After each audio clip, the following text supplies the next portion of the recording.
Hi, good afternoon. So, it could always be worse. It's a very simple concept, but a lot of people really resent others when they say it. Especially, I'm going to talk today about the Jehovah's Witness, ex-Jehovah's Witness community, because it is filled with sourpuss, toxic people that are always complaining.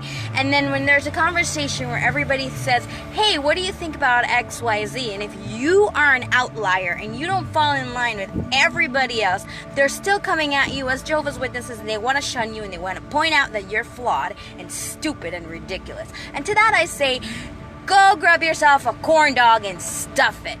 Really, because the fact of the matter remains that any time that something is happening, it could be worse. It can always get worse. Look, unless you died, right, and it's like over, honey, things can get potentially exponentially worse. And so when you face a situation and it hurts, the best way to consciously use your common sense to snap out of feeling self-pity, feeling down, feeling broken and destroyed is to think with gratitude, hey, I'm thankful because it could get worse and it could have been worse, but this is where I'm at. And make a new assessment with your new situation. Most people suffer so much because the situation that's happening, they reject it so deeply.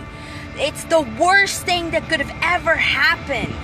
I hate this. I want it gone. And when they step into that, they suffer. Suffering is a continued experience of something being horribly wrong. And it is in the mind. Look, you might not like it, and a lot of people don't like it when I say, it's in your head, because your mind is what creates your perceptions. It's like the filter. You are the one in control in that situation, because two people could be looking at a glass with water, and one of them can say it's half full, and the other one says, oh no, it's half empty. And then you've got this crazy person like me who comes and says it's full. It's actually full. It's full of water, and it's also full of air. Half-half. 50% water, 50% air. Because the air is in the other area that there isn't any water. None of those perspectives are wrong. They're just unique to the observer. And I don't know how people will receive this, but with compassion. I feel your pain that you say it's half empty, I want more.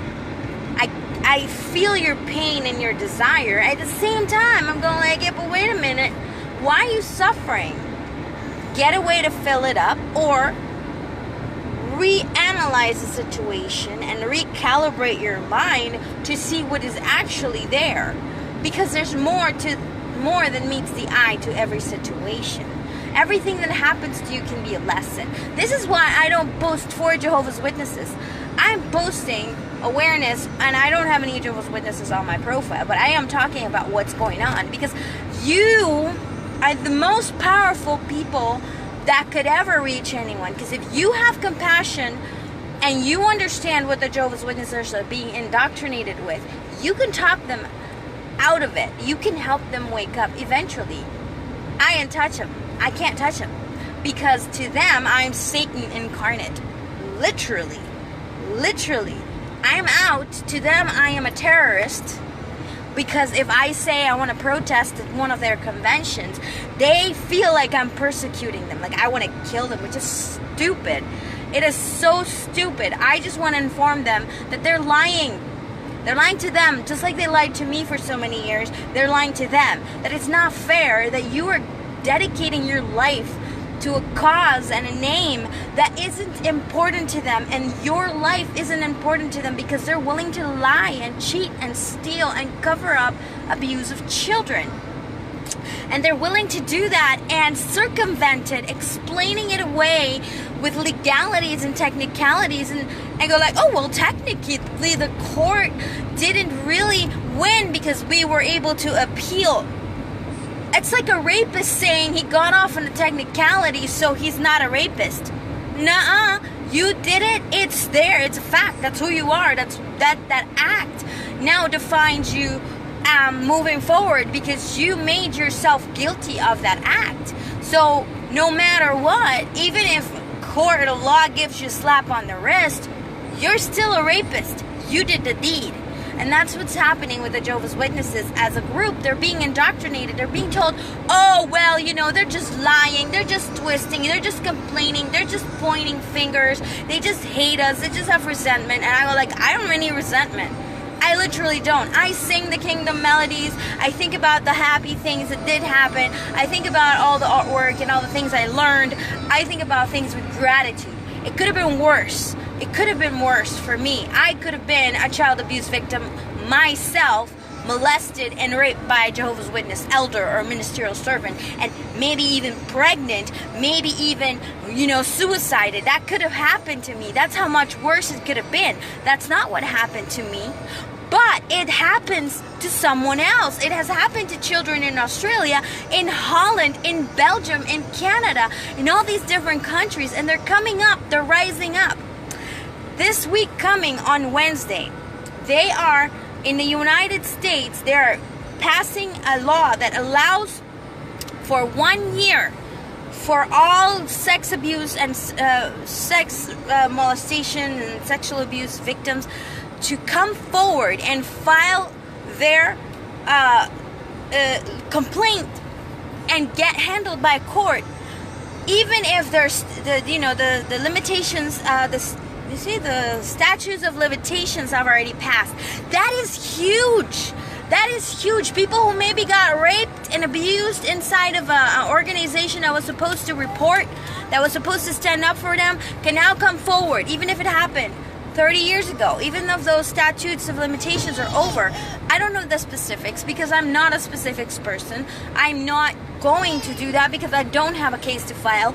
My molester died 10, 15 years ago of lung cancer, so, you know, there's nothing I am going to do with that for me. But for other children, for other people in the U.S., because this is not in my country, that's huge. It's huge. And what I want to share with you is that whatever's happening in your life, it may not be related to what I talk about, you know, Jehovah's Witnesses and blowing the lid on this cult and really leaving a religion altogether, probably even Christianity. I don't know. You might not like what I'm going to say, but Christianity has been used to dominate the entire quote-unquote civilized world. In its entirety. And I started to look at it. Whole civilizations were collapsed and killed off. You are indigenous, probably if you're in my area, Caribbean, you're indigenous by ancestry. You just don't know it. You don't even speak any of your ancestral languages. You don't even know your culture. I was talking to my friend the other day, and I realized, I'm going to go and get some money. I realized that I've never heard any kind of, cosmology myths or creation myths of my region. Never. I don't know what they're like. I only know the Roman, the Hellenistic, all this other stuff, the Greek. They're not my culture. Who brought them here? That is an important question to ask. Let me see. I put in the wrong pin. Let me see. Try again. So, basically, who you are has been greatly edited by a large business/spiritual leader. Because, I'm sorry, they place themselves as spiritual leaders, but all they've ever done is destroy humanity and cultures and languages and varieties. Enter. Okay, let me see. Yeah, I'm pinning. I'm going to, okay, cool. There we go.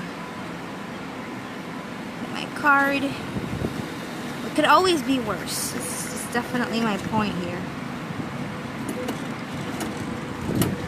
Okay, we're done with that.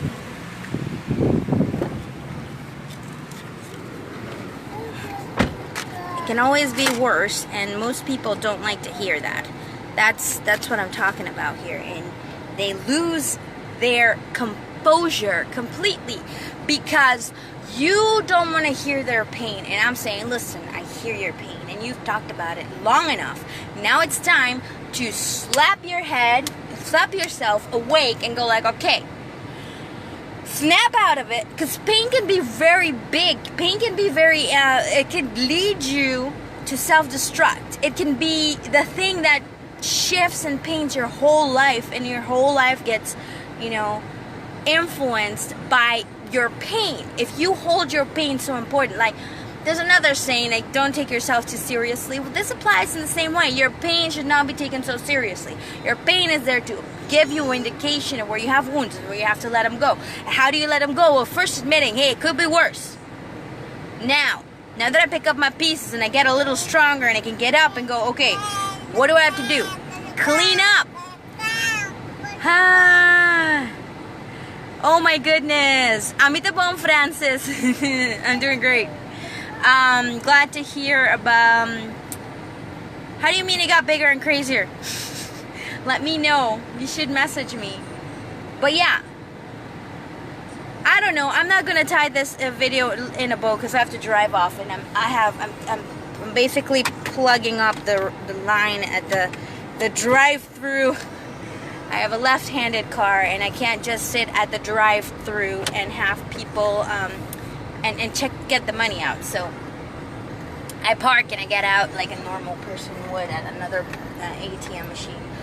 But it could always be worse, and I think that that's something. I'm just gonna wrap it up now, but if you are choosing to move on with your life after hardships, you need to take up this one little habit of always, in gratitude, step back into, hey, it could have been worse. It could have been a lot worse.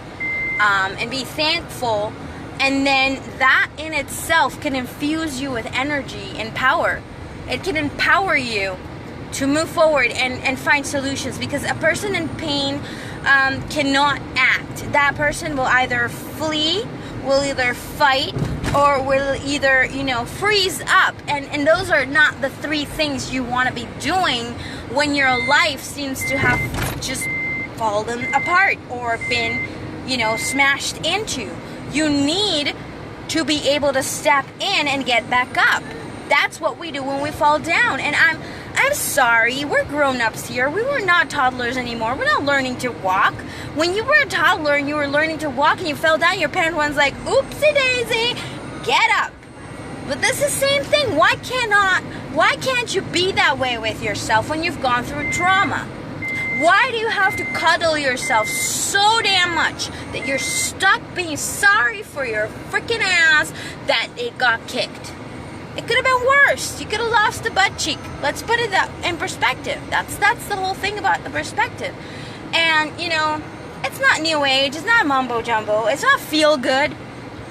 As a matter of fact, the reason why people don't like it is because it doesn't feel good. What feels good is someone bringing you ice cream and a pizza and going, there, poor baby, there.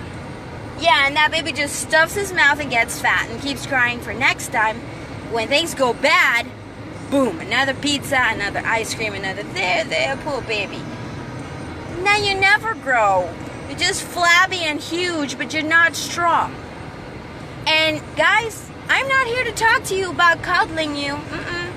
Not at all. I'm here to talk to you to empower you so that you can choose to create your own abundance and your own freedom and your own joy. Because you're the author of it all. Okay? You're the one in charge. So, that was it for me today. I hope that any of it could have been useful to you. If it was, let me know what it is that really resonated with you. If nothing resonated with you, I recommend you scroll and never watch my videos again, and maybe even unfollow me, because I don't want to deal with your complaining ass. I'm sorry. That's just the way it is. If you want to complain about my videos, delete yourself, because life is too short for you to spend your time complaining about what things you don't like. If it doesn't resonate with you, you're not ready. If it doesn't resonate with you, I'm not the person to talk to. Just move it on, right? And have a great day. Bye.